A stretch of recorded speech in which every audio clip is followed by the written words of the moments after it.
The grand chandeliers sparkled as the wealthy guests whispered, their eyes fixed on the bride and groom.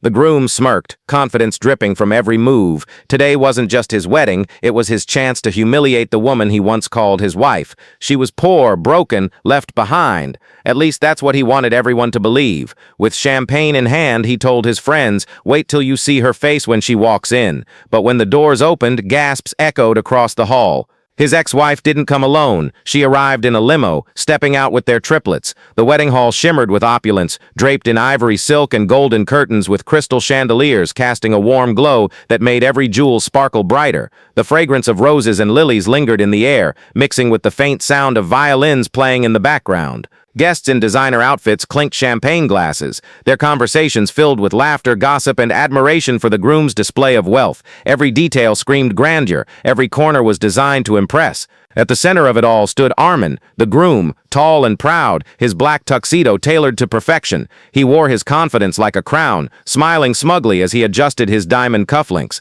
Tonight wasn't just about marrying his new bride. For him, this night had a darker pleasure. He had invited his ex-wife not out of goodwill but out of cruelty. He wanted her to sit among the crowd, dressed in modest clothes, her head lowered while she watched him marry another woman in a hall filled with luxury she could never dream of. She will see what she lost, Armin muttered under his breath, sipping his champagne. His best man chuckled, leaning close. "You're ruthless, brother. But I must admit, this is going to be a show worth watching." Armin smirked, his eyes glinting. "I gave her nothing. Now she will see I have everything." The orchestra shifted into a louder melody as more guests turned toward the giant double doors at the far end of the hall. Armin's chest swelled with anticipation.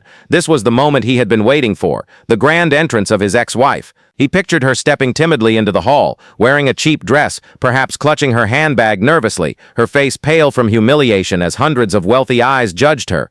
He imagined himself raising a glass, smirking at her misery, whispering to his bride, "That's the woman who once thought she was worthy of me." The doors opened. A hush fell across the room. Guests turned, their voices silenced mid-sentence.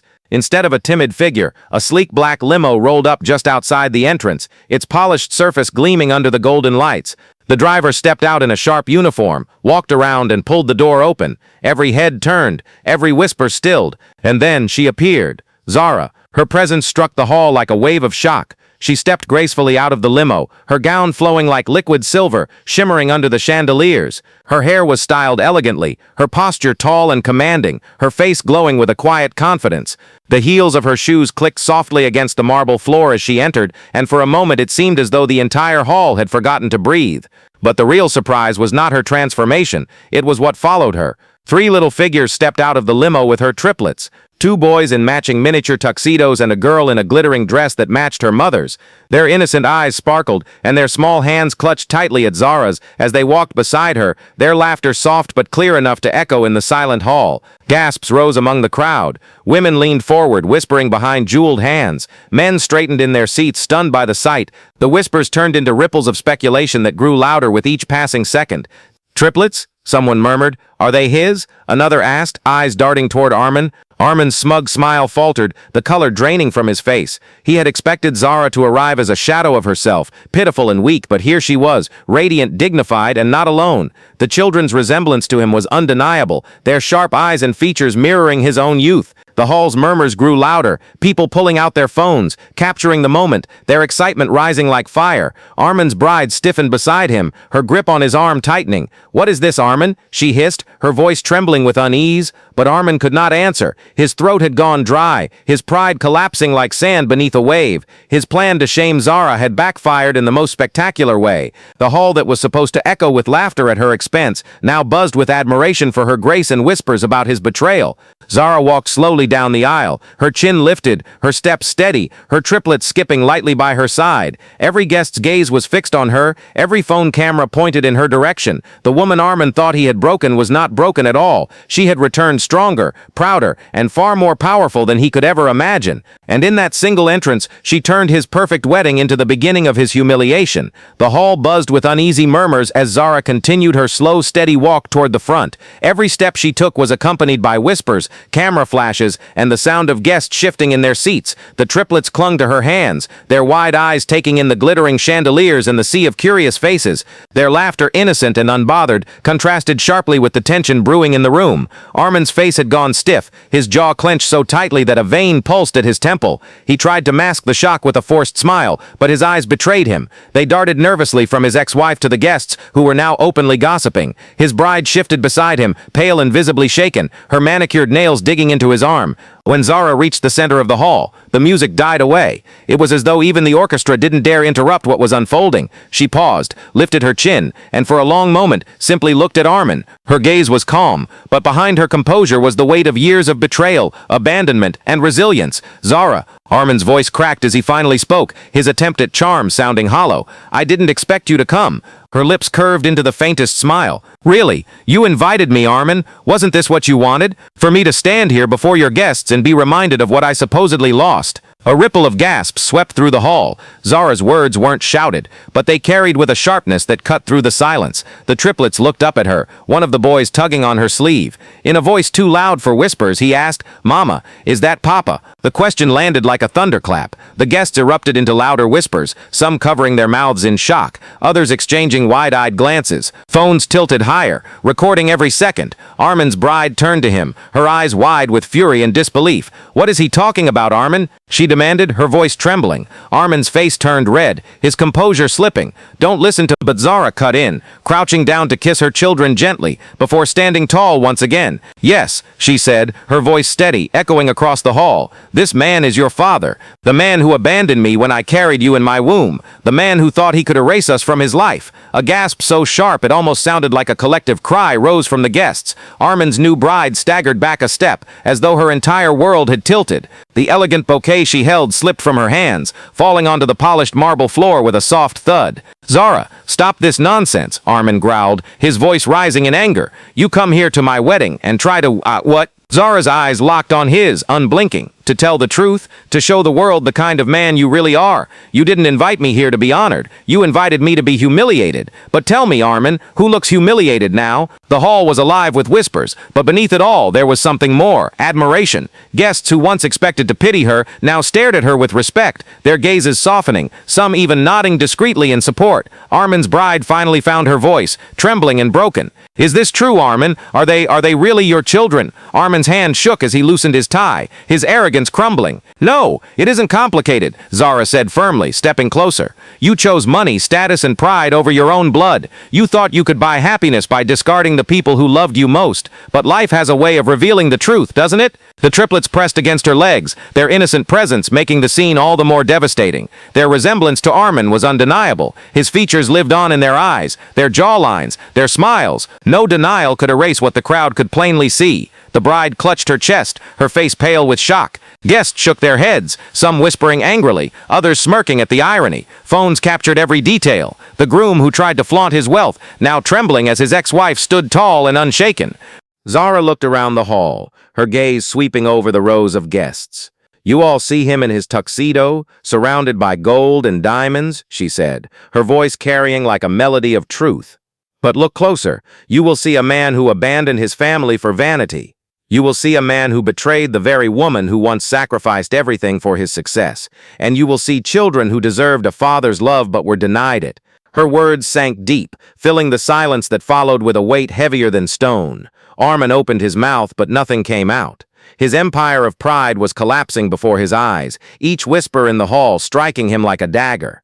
And in that moment, Zara did not need to raise her voice. She did not need to argue. She had already won without a fight.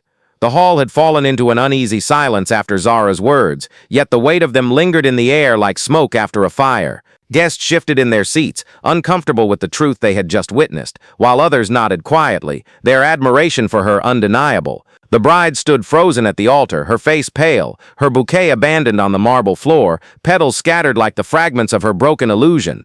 Zara held her children close, her calmness more powerful than any outburst could have been. She had not raised her voice, nor shed a tear, but her presence radiated strength that no diamond necklace or silk gown in that hall could match. The triplets, sensing the tension, clung tighter to her dress, their wide, innocent eyes fixed on the man at the altar.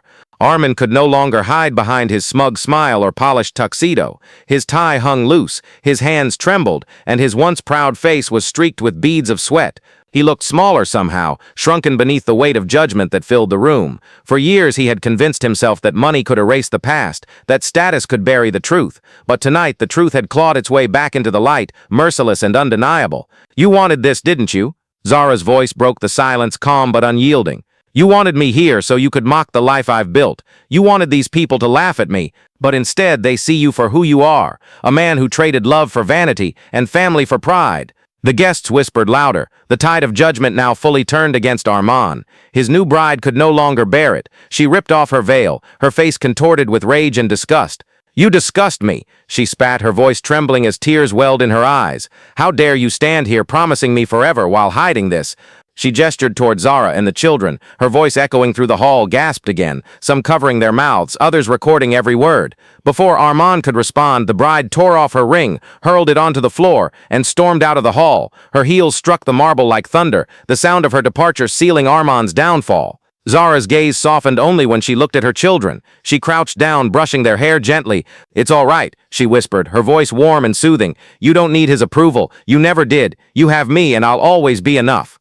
The little girl touched her mother's cheek and smiled. "Mama, you're our queen." Her tiny words, spoken with innocent conviction, sparked something in the hearts of every guest. Applause began softly, then grew louder, spreading through the hall like wildfire. People rose from their seats, clapping, nodding, some even wiping their eyes. They were no longer watching a scandal. They were witnessing a woman's triumph. Armin's hands trembled as he reached out. "Zara, wait," he pleaded, his voice breaking. "Don't leave like this. We can talk. We can fix this." Zara stood tall, her eyes steady, her dignity intact. "No, Armin, you had your chance. You abandoned us when we needed you most. I built a life without you, a life where love, not money, defines our worth. I came here because you invited me to be humiliated, but I leave knowing that the only person humiliated tonight is you." Her words rang through the hall, leaving no space for rebuttal. Armin's shoulders slumped, his pride shattered, his empire of arrogance reduced to ruins before the eyes of those he once sought to impress. Zara turned, her gown flowing like a river of light, her triplets holding her hands tightly. Together they walked toward the grand doors, every step echoing with grace and finality. The chauffeur, still waiting, opened the limo door with a bow. She helped her children inside, then paused for one last glance at the hall. In that moment she smiled, not with bitterness, not with triumph, but with peace. She had nothing left to prove. The applause rose again, louder this time, echoing through the hall like thunder. Guests cheered, some even standing on their feet, their admiration pouring out for the woman who had turned her pain into power. Phones captured her exit, flashes of light reflecting off her gown as though the universe itself crowned her with dignity. As the limo door closed and the car pulled away, Zara looked at her children, who were grinning from ear to ear. She kissed each of their foreheads, her voice tender as she whispered, "We don't need a palace to be rich, my loves. We already have everything that matters." The triplets giggled, hugging her tightly. Outside, the world saw the image of a mother and her children driving away from a palace of lies into a future built on truth and love.